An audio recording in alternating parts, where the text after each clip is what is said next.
Para um pouquinho e perceba, quero chamar a atenção para vocês, de vocês, para esse grupo em que vocês estão. É muito precioso a gente ter pessoas com que a gente pode conversar isso que vocês estão conversando agora. Tem muitas pessoas ao redor do mundo que às vezes estão sozinhas, literalmente, na fé com Cristo. Tem uma ou outra pessoa ali com quem eles podem compartilhar, com quem eles podem discutir essas questões. E aqui, com certeza, você já tem muito mais do que uma ou duas pessoas que estão ouvindo com vocês, que estão orando com vocês. E nesse propósito de servir a Cristo, estão juntos, estudando a palavra. Isso é um privilégio. Eu cresci... João, pode passar. Bem, essa é a minha família. Já apresentei essa foto antiga, já do ano passado. Eu sou filho de missionários, cresci numa tribo indígena no interior do Maranhão. Meus pais viveram lá por 20 anos e eu cresci naquele ambiente, onde por alguns anos nós éramos os únicos cristãos que se reuniam, conversavam, e a alegria que nós tivemos quando a palavra foi evangelizada às pessoas, quando a Bíblia foi traduzida, e a gente pôde ver o número de pessoas crescendo, servindo ao Senhor juntos, e como a gente viu uma transformação naquela comunidade de 600 habitantes, mais ou menos. Bem pouquinho, mas você sente o impacto que uma mudança dessas causa. Minha esposa é filha também de missionários. Os pais dela trabalham com a Seal Wycliffe, traduzindo Bíblias no Brasil e ao redor do mundo. E nós nos conhecemos, e estamos montando nossa família agora dentro de uma comunidade, dentro de uma igreja que prega a palavra, onde nós estudamos. E é um privilégio muito grande. Eu queria ressaltar esse ponto. Porque esses homens que vieram, o pastor Neilton trouxe e vieram conversar com vocês, explanar a palavra de Deus, tem o intuito de vê-los crescer e ver essa igreja causando um impacto aqui na cidade, em nome de Jesus. O nosso material, esse curso, eu venho apresentar um curso para vocês, não estou vendendo o curso, porque o curso é gratuito, mas é um treinamento. Assim como nós temos ouvido, vocês têm ouvido essa semana, tanto da palavra de Deus, falando sobre a necessidade do amor de Deus, em comunicação, resolução de conflitos. Parando para pensar na sua vida hoje, olhando para o passado, você consegue se lembrar dos momentos em que seus pais te treinaram para serem adultos como vocês são hoje? Tem que fazer uma pergunta primeiro, Quem aqui não é filho ou filha de alguém, levanta a mão.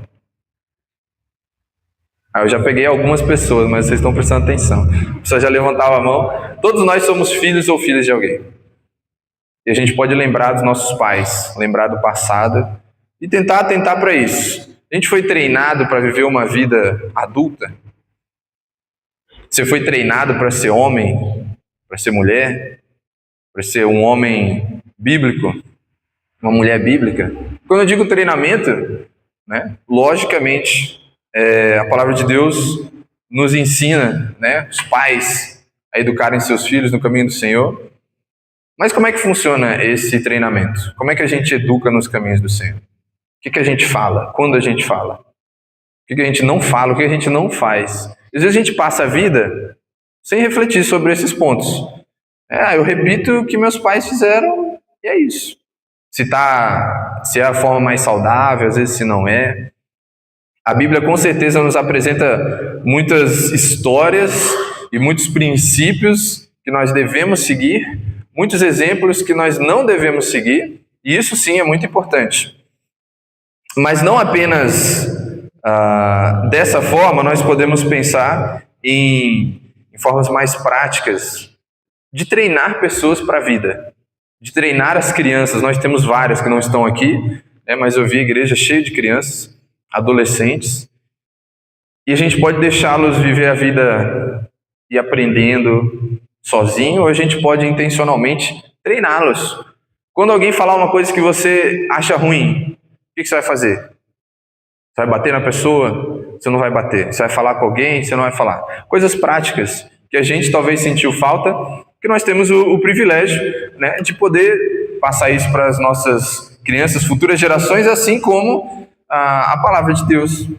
Elas estão ali ouvindo as histórias, ouvindo os princípios, e nós aqui orando para que o Senhor plante e regue essa semente no coração delas, para que um dia elas possam entregar a sua vida ao Senhor, e que elas façam isso com a próxima geração e a próxima geração. Nossa vida como cristãos, e a gente vai ver na palavra de Deus, é seguindo o plano que Deus tinha desde o princípio. Então vamos lá, que eu sei que vocês são bons de Bíblia, e eu não gosto de fazer pergunta retórica. Vocês conhecem pergunta retórica? Essa não é uma pergunta retórica. Vocês conhecem uma pergunta retórica? Sim, pergunta retórica é quando eu pergunto e eu mesmo respondo. Mas quando eu perguntar, eu quero ouvir de vocês, tá? Então, lá no Jardim do Éden, qual era o plano perfeito de Deus para a humanidade?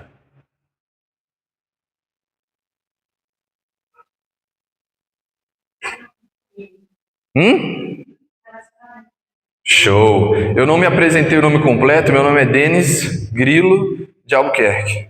Grilo mesmo, sobrenome, e eu estou acostumado com grilo, então se vocês fizer silêncio, vai ficar... Não tem problema. Termos um relacionamento com ele, muito bom. Que tipo de relacionamento? Um relacionamento de intimidade. E eu adiciono a palavrinha, um relacionamento perfeito. A ideia dele, o plano é que nós tivemos um relacionamento perfeito. Onde eles estavam estabelecidos? No Jardim do Éden, mas falou uma palavra. O paraíso, que era um lugar perfeito. Um relacionamento perfeito com Deus em um lugar perfeito. Era para Adão viver sozinho? Era para ele viver com várias plantas e pets. Não era não. Era para viver como? Pode falar, gente, pode falar, não tem problema não. Para viver com a esposa dele, certo? Como que era para ser o relacionamento entre eles? Alguém falou. Perfeito, exatamente, gente. Vocês vão tirar 10 se vocês seguirem essa palavra. Eu não anotei no quadro porque não tem quadro, mas era para ter um relacionamento perfeito entre homem e mulher. E eles juntos, em um relacionamento perfeito com Deus, em um ambiente perfeito. Correto? Esse era o plano de Deus. Que tudo fosse assim. E aí aconteceu alguma coisa. O que aconteceu? Desobediência. De que forma?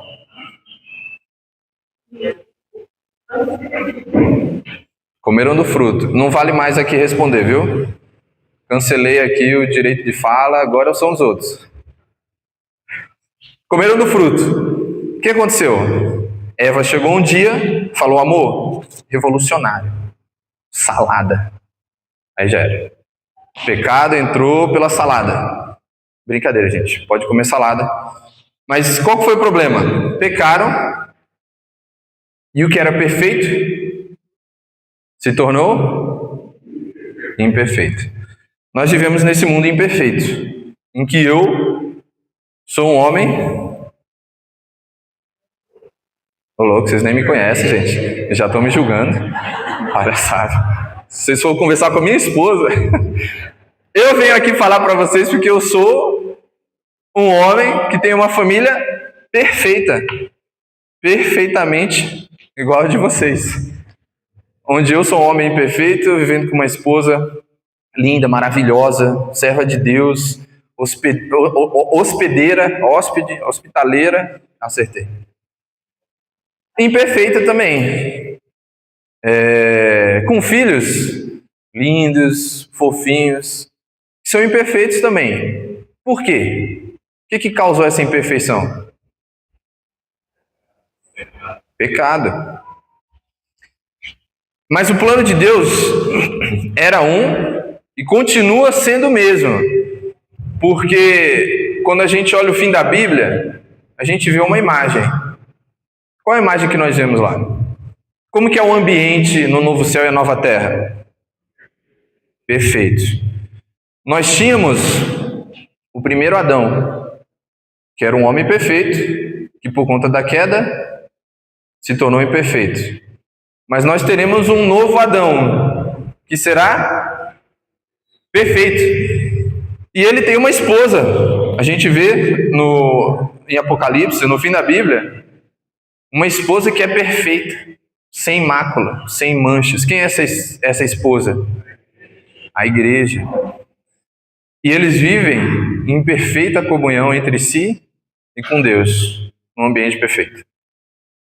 A história da Bíblia é essa perfeição que foi manchada, que um dia vai se tornar perfeito novamente. E nós estamos nesse caminho. Então, eu não sei em que ponto da jornada da imperfeição à perfeição você está. Em que ponto da jornada seu relacionamento com a sua esposa de imperfeito está se tornando perfeito. Em que ponto da sua jornada, sua família com seus filhos está num ponto imperfeito e pode caminhar para a perfeição final em que nós encontraremos. Mas a verdade é que nós não estamos nesse mundo sem um guia, um manual. Nós temos a palavra de Deus e Deus trouxe para nós como podemos tirar as imperfeições que nós temos na nossa vida como homem, como mulher, como filho, como pai, como avô, como avó, e caminharmos para essa perfeição. Ah, Denis, mas a Bíblia fala que nós só seremos perfeitos quando o que é perfeito vier e nos transportar. Isso é verdade, mas ele deixou para a gente o comando, o mandamento de sermos santos como ele é santo. De a cada dia nos parecermos mais com Cristo. Nós estamos nessa jornada. E quando a gente pensa no seu passado, como era a sua casa? Como era o seu lar? Eu venho de um lar onde meus pais são missionários. Então a gente ouvia as histórias, a gente ouvia os princípios, mas meus pais eram imperfeitos. Na casa de vocês também? Ou não? Só na minha casa? Pode ser também. Mas nós tivemos treinadores falhos. E nós hoje somos adultos que trazemos algumas coisas desse passado. E nós corremos o risco de passar isso para a futura geração se a gente não se atentar para o que a Bíblia apresenta e fazemos o nosso trabalho, junto com o Espírito Santo, de irmos tirando essas imperfeições que só Ele pode fazer, mas Ele vai nos dando princípios e maneiras de fazer isso. Com quem está do seu lado, vou fazer outra pergunta, discutam aí rapidinho. Quais são alguns problemas que vocês conseguem enxergar nas sociedades em geral, não só aqui em Leopoldo de Bulhões, mas que são problemas que tem aqui, tem em Anápolis, tem no Brasil todo, tem no mundo todo? Tá? Uma pergunta bem geral, mas quais são alguns problemas que você enxerga ao redor do mundo que são iguais em todos os lugares? Pode compartilhar com quem está do seu lado e depois eu chamo a atenção de vocês novamente.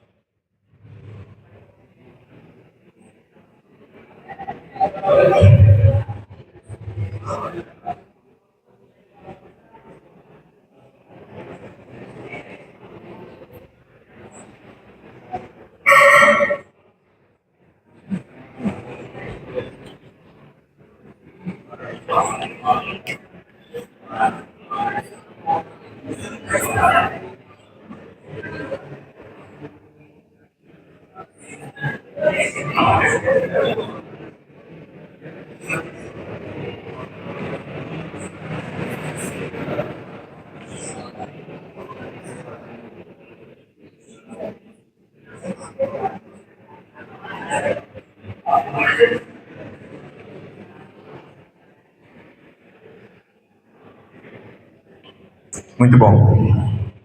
Sei que a gente poderia ficar horas falando sobre isso. Muito importante a gente refletir sobre essas coisas. Eu queria ouvir de vocês o que surgiu aí. Quais são alguns problemas que a gente pode identificar em qualquer lugar do mundo? Inversão de valores. Corrupção, inversão de valores, falta de amor, falta de conhecimento sobre Deus. O homem no centro, a humanidade no centro.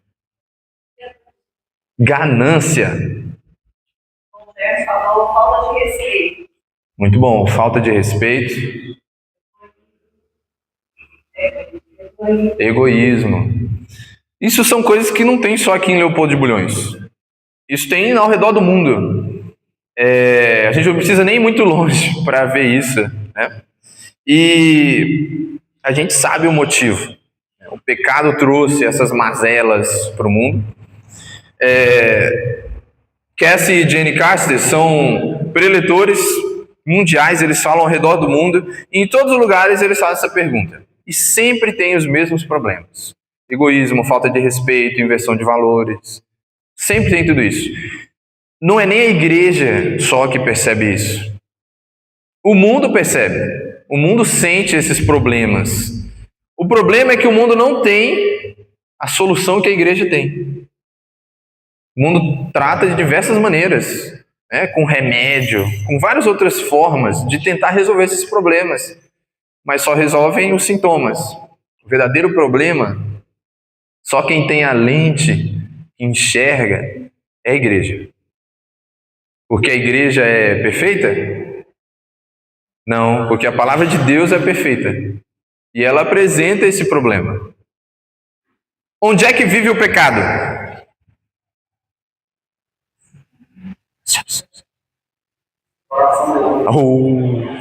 Boa. Se eu fizesse essa pergunta para as crianças, já tinha 10 levantado a mão e já gritado. O pecado vive no coração humano. E é interessante o que Malaquias fala no seu livro. Abram lá comigo, por favor.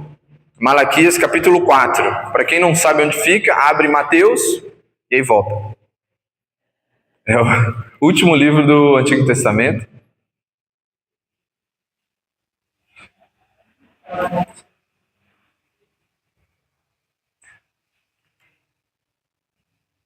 Malaquias 4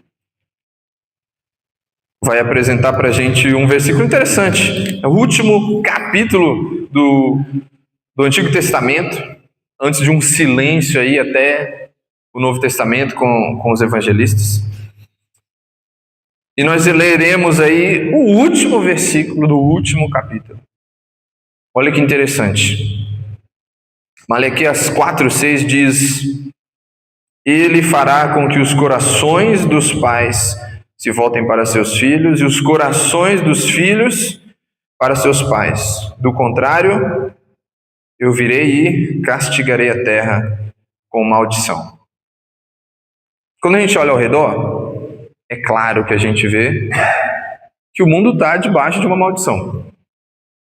Todas essas falas que vocês trouxeram, falta de respeito, egoísmo, falta de amor, é uma maldição. E o último versículo de Malaquias nos apresenta que essa maldição que castiga a terra é fruto do quê? O que o versículo diz aí? De onde veio essa maldição? Do contrário. O que vem antes desse do contrário?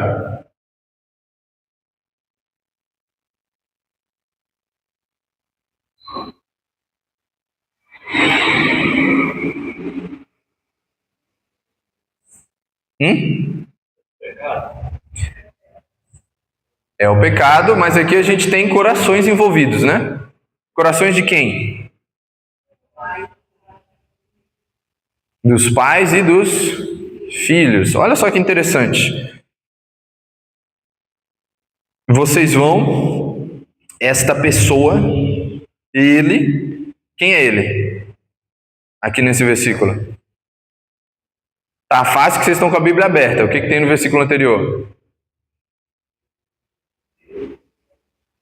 Vejam, Eu enviarei a vocês o profeta Elias, antes do grande e temível dia do Senhor. Então isso aqui é só para Elias mesmo. Elias era a sombra daquele que haveria de vir, Jesus. E ele converterá o coração dos pais aos seus filhos e dos filhos aos seus pais. Do contrário, ou seja, se isso não acontecer, eu virei e castigarei a terra com maldição. Se nós temos uma maldição, é porque o coração dos pais não estão voltados aos seus filhos e dos filhos não estão voltados aos seus pais. E é interessante porque hoje em dia o que mais a gente vê, né, no noticiário é pai matando filho, filho matando pai, filho desrespeitando, desobedecendo. Todo mundo é filho, todo mundo é pai. Quer dizer, todo mundo é filho e tem pais. E a gente vê isso alastrado, filhos que não respeitam. Os líderes de hoje são filhos de alguém.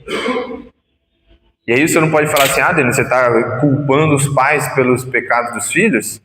Não. Mas a verdade é que a Bíblia diz que há um poder muito grande nessa conexão. Um poder sobrenatural. Deus podia ter enviado Cristo como seu representante, como seu advogado. Ele enviou o seu filho.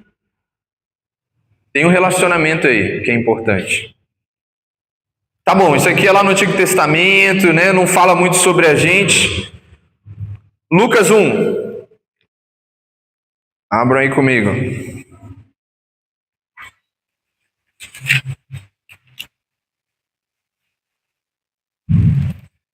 Lucas 1, versículo 17.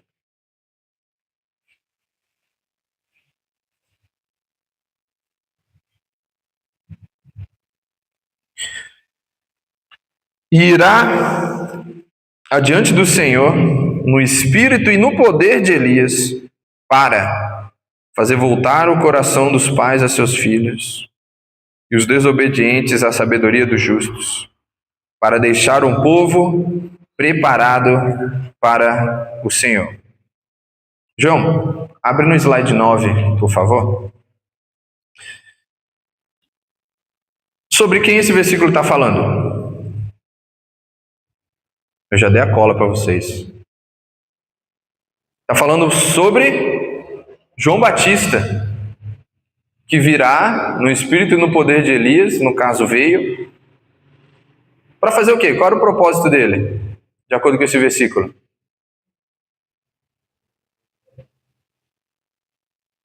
Converter o coração.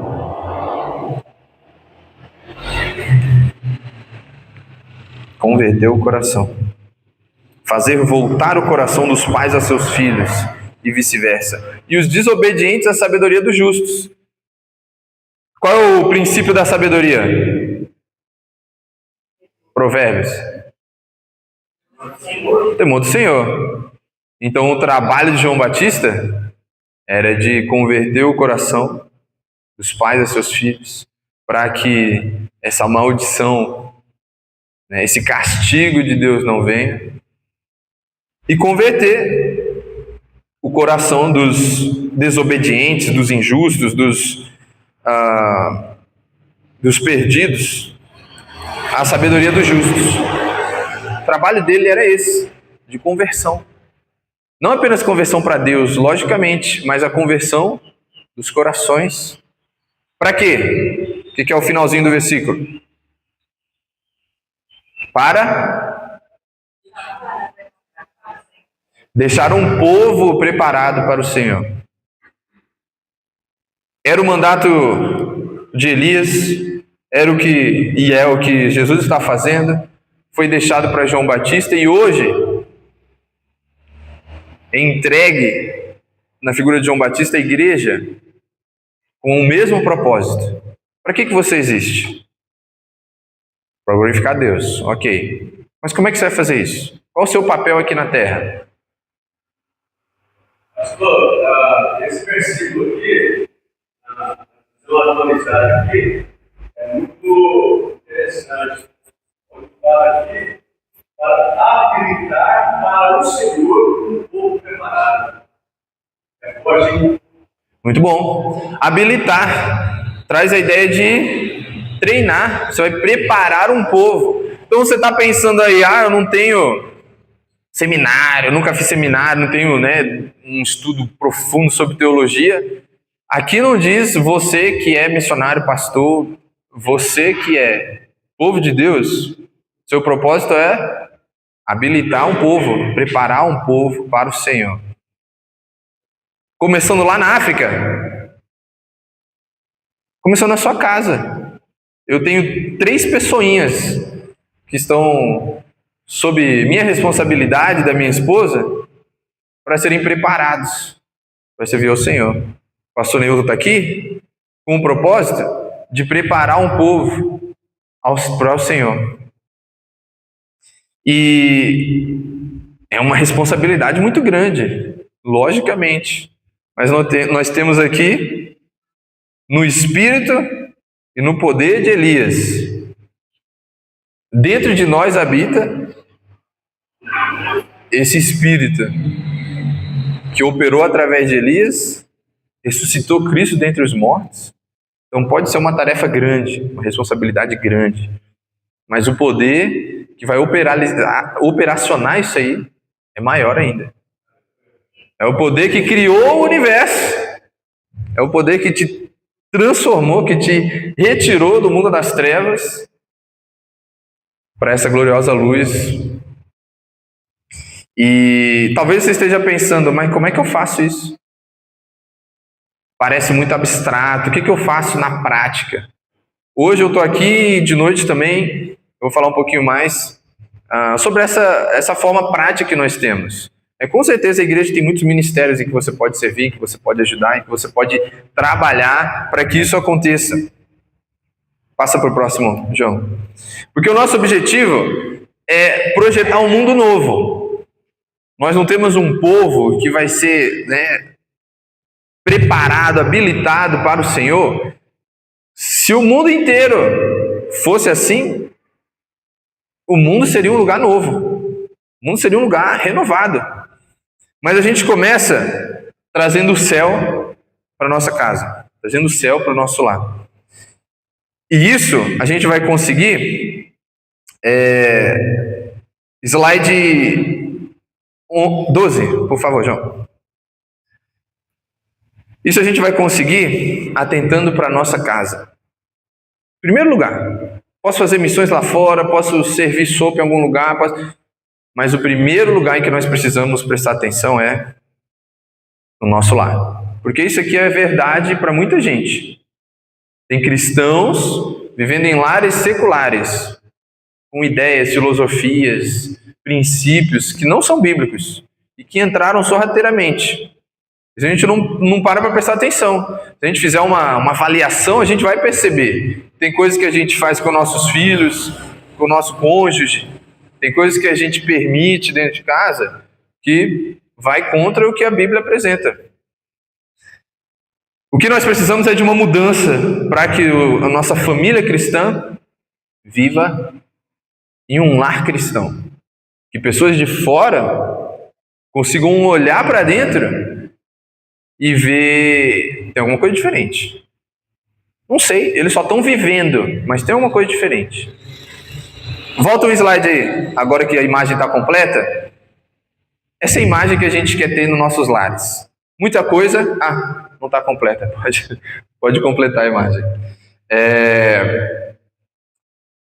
É uma vida de amor sacrificial e altruísta, uma vida cristã, com valores bíblicos, que estão, você está vendo o escudo ali, está protegendo a família, onde o perdão eleva as pessoas, os foguetinhos ali, propicia esse crescimento dentro do lar, para sua esposa, para os seus filhos, para si mesmo, para a família.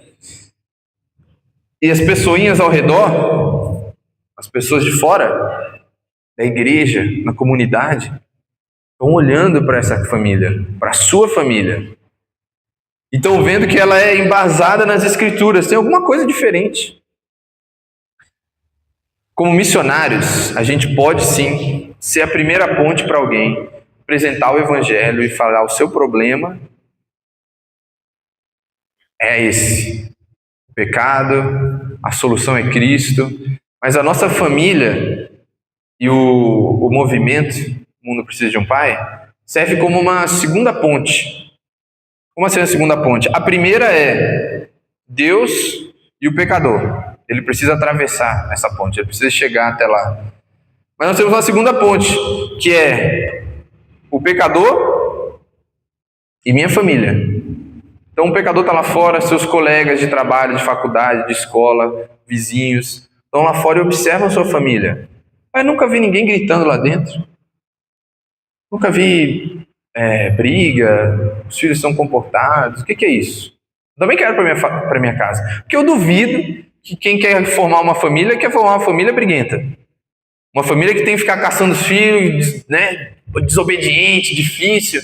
Duvido que alguém queira começar uma família com isso na mente. Eles querem uma família o mais próximo de ser perfeita. Mas sem Cristo, sem o perdão de Cristo, sem o poder do Espírito Santo, não existe família perfeita. E aí eles vão olhar para a sua família, vão olhar para você como marido, você como mulher, como mãe, como pai, e vão falar: tem alguma coisa aí diferente. Eu não sei o que é. E eles vão se aproximar de vocês. E vocês vão falar, como eu já pude falar algumas vezes: como é que você é paciente assim? Eu falei: não sou eu não. É o Espírito Santo que me ajuda a ser esse homem que eu sou. Ainda tem muitas falhas, mas é ele que me ajuda. Eu falei: é mesmo? Como é que eu conheço esse cara aí? Aí atravessa a próxima ponte. É um método de discipulado. A sua família completa, inteira. Não tem como você ser missionário, evangelista, e a sua família não ser.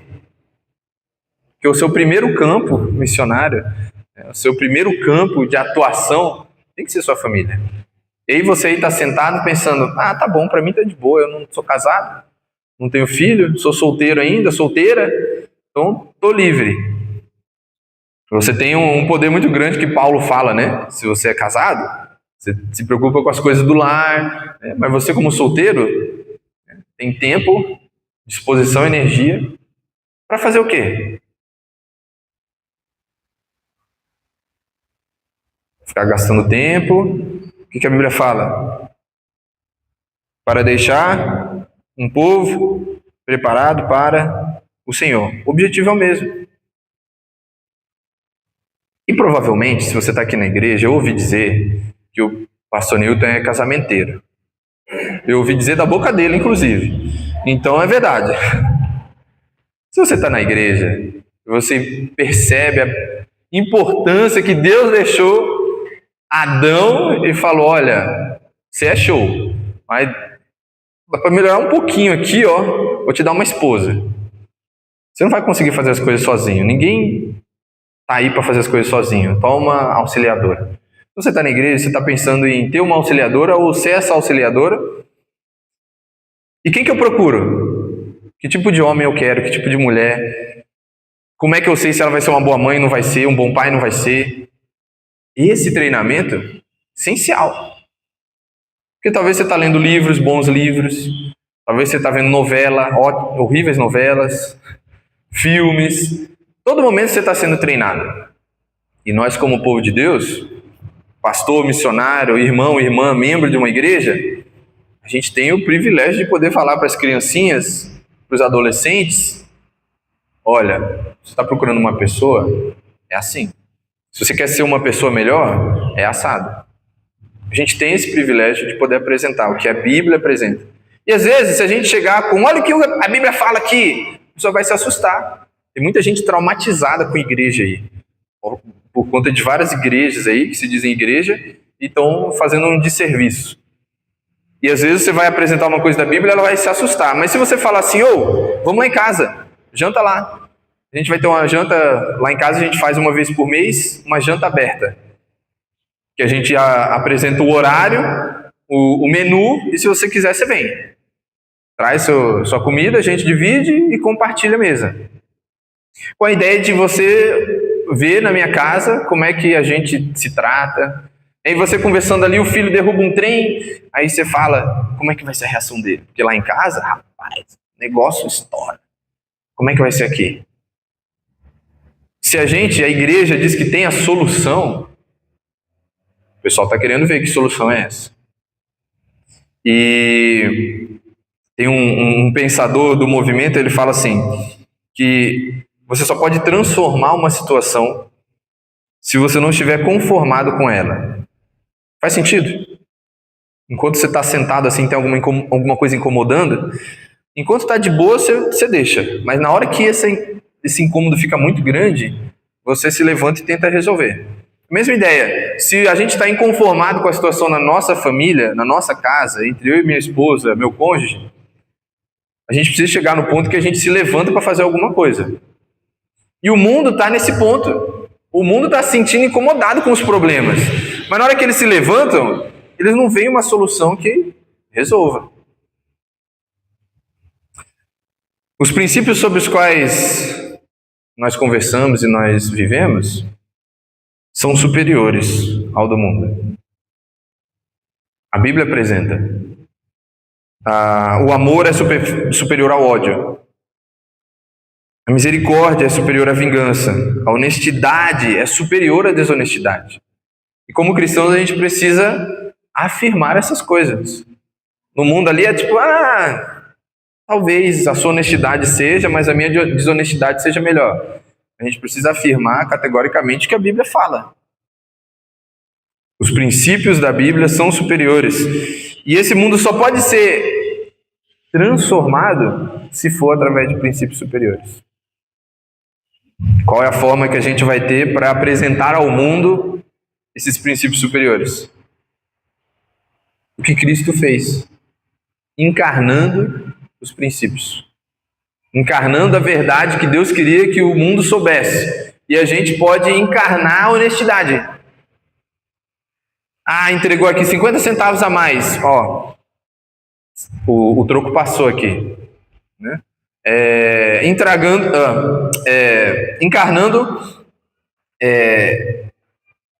a nossa integridade no mundo corrupto, onde você fala, olha, isso aí está errado, eu não vou fazer não.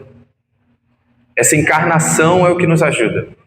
E o nosso propósito é a gente poder, como família, como homens e mulheres, assumirmos esse mandato de João Batista, de convertermos o coração dos pais aos filhos, dos filhos aos pais, para que essa maldição seja tirada primeiramente do nosso lar. Que o nosso lar não seja um lar secular, seja um lar cristão debaixo dos princípios cristãos. Para que com o céu em nosso lar, o mundo perceba, e se o meu lar for dessa forma, o lar do pastor Neilton, o seu lar, o lar do seu vizinho, imagina a transformação que vai acontecer na nossa sociedade. E nós vamos ver essa transformação acontecendo, o impacto acontecendo, para honra e glória do Senhor, de forma que tudo que vocês ouviram nessa semana seja verdade, não só para você, no seu crescimento pessoal, mas no seu crescimento como família. Imagina seus filhos vivendo num lar em que eu posso testemunhar sobre isso. Em vários círculos em que eu habito, em que eu convivo, na faculdade onde eu fui, era muito comum ver as pessoas reclamando dos seus pais, das suas mães, não cuidavam, não davam atenção, me distratavam. E eu não falava, é verdade. Porque eu fui abençoado com pais que conheciam a palavra e mesmo na sua imperfeição, estavam ali tentando encarnar os princípios que a palavra apresenta. E você tem o privilégio de hoje fazer isso. Mas Denis, meus filhos já saíram de casa. E o crescimento deles foi muito ruim. Eu não sabia dessas coisas, não era cristão. Não é tempo perdido. Você está vivo, eles estão vivos. E essa transformação ainda pode acontecer. Meus filhos já saíram, eu tenho neto, sou avô. Você tem experiência e tempo, energia para devolver e entregar, ensinar da mesma forma, para que os princípios possam causar essa transformação, essa conversão dos corações, para que essa maldição seja levantada e o povo seja preparado. Hoje à noite eu vou trazer alguns pontos sobre as responsabilidades de um pai, as responsabilidades de uma mãe, para fazer isso de forma mais prática. Como é que eu posso converter os corações dos meus filhos, converter o coração dos pais aos filhos, essa atenção com a próxima geração. Quando a gente se torna pai, mãe, quando você está se preparando para se casar, para ser pai ou mãe, quando você já criou seus filhos e está vendo a nova geração, é sempre um projeto a longo prazo para preparar as pessoas, preparar os filhos. A gente fala que a gente não quer dar aos nossos filhos apenas uma boa infância. A gente quer preparar os nossos filhos para serem homens e mulheres saudáveis no futuro. Esse é o nosso propósito.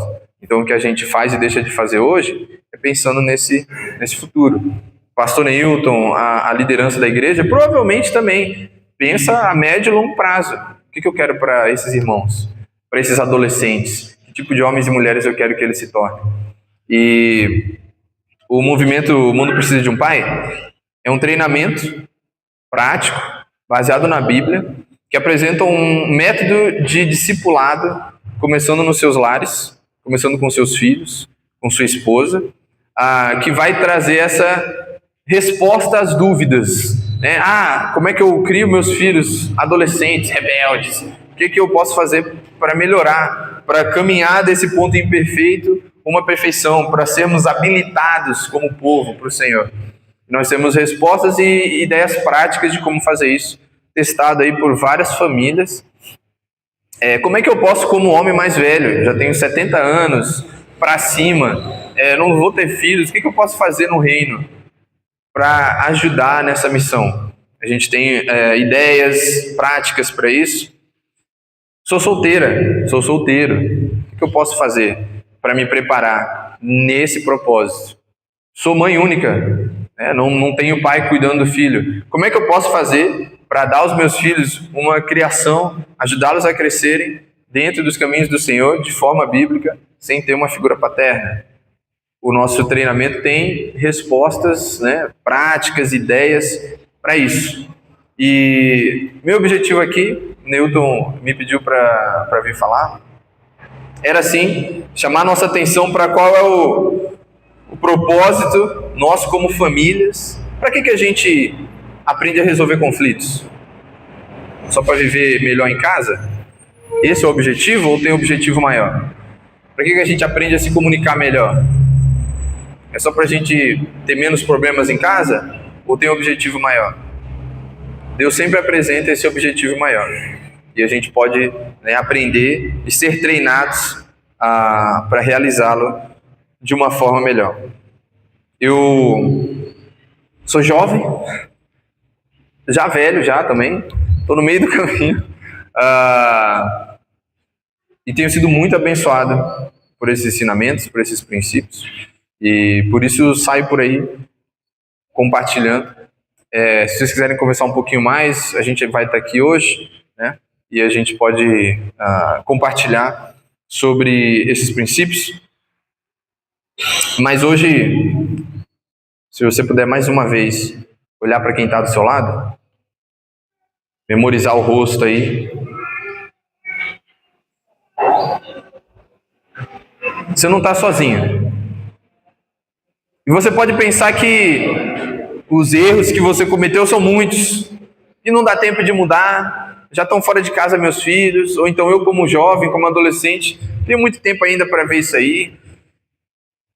Olhando ao seu redor, você tem uma comunidade, uma família, de pessoas, com certeza você viram cabelos brancos por aí, pessoas que têm experiência para compartilhar, jovens que têm energia para ajudar aqueles que têm cabelo mais branco e não conseguem gastar tanta energia. Essa tarefa não é solitária, não deve ser, nunca foi. E eu quero muito que hoje vocês possam ir para os seus lares, pensar no ponto em como você está hoje, na sua vida, como está. E com certeza nós temos erros, falhas, né, imperfeitos como somos. Mas a Bíblia não apresenta uma visão de derrota. É sempre uma visão de Josué. Qual versículo eu vi? Eu acho que na camisa de alguém. Josué 24:15. Quem conhece? Eu e... É nunca só eu sozinho. Eu e minha casa serviremos ao Senhor. E que essa seja a oração, que esse seja o desejo, e que se você tiver dúvidas de como fazer isso, saiba que tem pessoas que estão prontas para entregar princípios, ideias, né, para que a gente possa tornar isso uma verdade na nossa vida, que a nossa comunidade possa enxergar e também se interessar por esse evangelho que transforma a princípio nossas vidas e pode transformar a vida deles. Amém?